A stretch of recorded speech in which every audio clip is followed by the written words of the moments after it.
Hello viewers আপনারা যারা প্রাইভেটে নার্সিং করবেন তাদের জন্য এই ভিডিওটি খুবই ইম্পর্টেন্ট। কারণ আজকের এই ভিডিওতে প্রাইভেটে কোন নার্সিং কলেজগুলোতে ভর্তি হওয়া উচিত সেই বিষয়ে এবং ভালো নার্সিংগুলোর ক্রাইটেরিয়াগুলো A to Z আজকের এই ভিডিওতে জানতে পারবেন।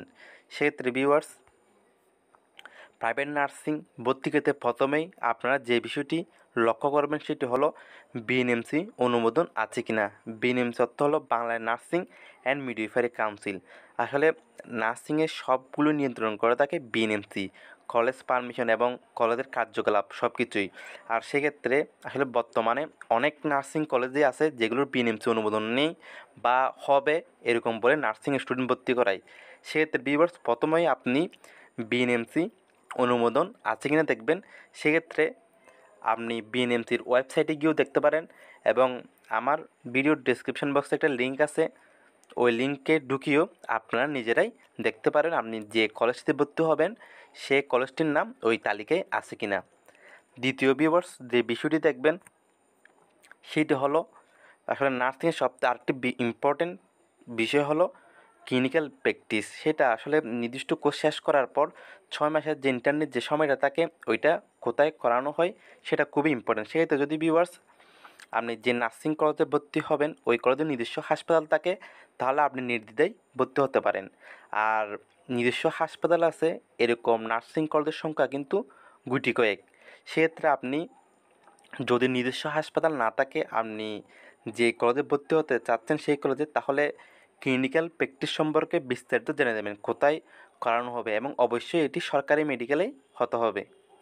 আর ভিউয়ার্স, আর যে বিষয়টি দেখবেন সেটি হলো ল্যাব সুবিধা। আসলে নার্সিংয়ের জন্য ল্যাব আপনি যখন ভর্তি হতে যাবেন বা আগে নিজে ঘুরে আসবেন আসলে ওই কলেজে ঠিকমতো ল্যাব সুবিধা আছে না। সেক্ষেত্রে আপনি অ্যানাটমি ল্যাব, মাইক্রোবায়োলজি ল্যাব এগুলো দেখতে পারবেন, এগুলো দেখা উচিত। আর ভিউয়ার্স, আরেকটা বিষয় লক্ষ্য করবেন হলো অনেক প্রাইভেট নার্সিং কলেজে নিজস্ব কোনো ভবন থাকে না বা ভাড়ার উপর চলে। সেক্ষেত্রে আপনি অবশ্যই যাচাই করবেন নিজস্ব ক্যাম্পাস আছে কি না। যদি ক্যাম্পাস থাকে নিজস্বভাবে তাহলে আপনি ভর্তি হবেন, বা আপনার ক্যাম্পাসের সাথে অন্য কোনো বেসরকারি কোনো কার্যক্রম আছে কি না সেটাও দেখবেন। আর ভিউয়ার্স, আরেকটা বিষয় দেখবেন আপনি যে নার্সিং কলেজে ভর্তি হবেন সেটার শিক্ষক সংখ্যা। আসলে আমার চেনা পরিচয় এরকম নার্সিং কলেজও আছে যেখানে মাত্র আসলে প্রিন্সিপাল সহ মাত্র মানে সহ লেকচার সহ মাত্র 3 জন নিয়ে পুরো একটি ডিপ্লোমা, পুরো একটি কোর্স চালাচ্ছে। এরকম বর্তমানে এরকম ইনস্টিটিউটও আছে। সেক্ষেত্রে ভিউয়ার্স, আপনারা টিচার সংখ্যা কত এবং কতটি কোর্স চালু আছে বা সেই বিষয়ে নিজেরাই জেনে নেবেন। আর ভিউয়ার্স, আরেকটি বিষয় জানবেন সেটা হলো আপনি যে নার্সিং কলেজে ভর্তি হবেন সেখানে ঠিকমতো ক্লাস হয় কিনা সেই বিষয়টাও জানা উচিত।